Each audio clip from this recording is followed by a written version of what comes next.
Okey, hari ni ada sebiji mesin basuh Toshiba inverter. Model dia AWDC 1700W. Rekod dia E64. Nampak? Okey, beres. Kita stop dulu.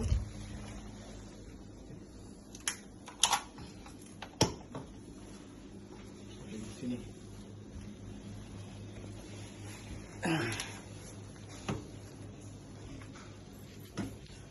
Kita try tukar dia punya drain motor.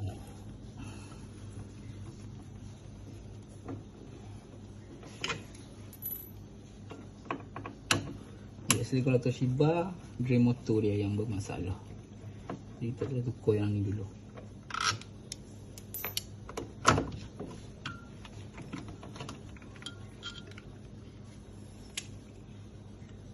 Kita cabut ya.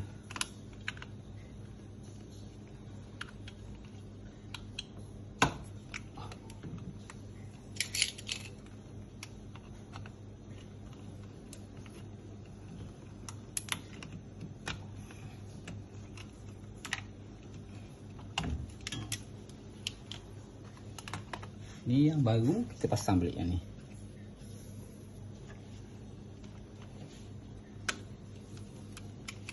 Cara pasang ni pun sama, masuk je dalam balik klip dia ni. Pasang.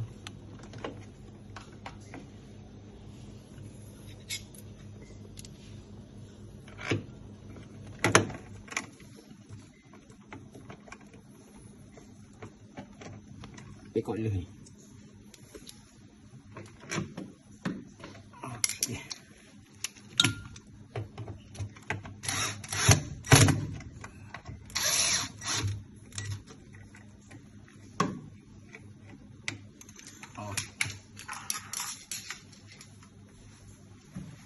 Kita di depan, right on balik.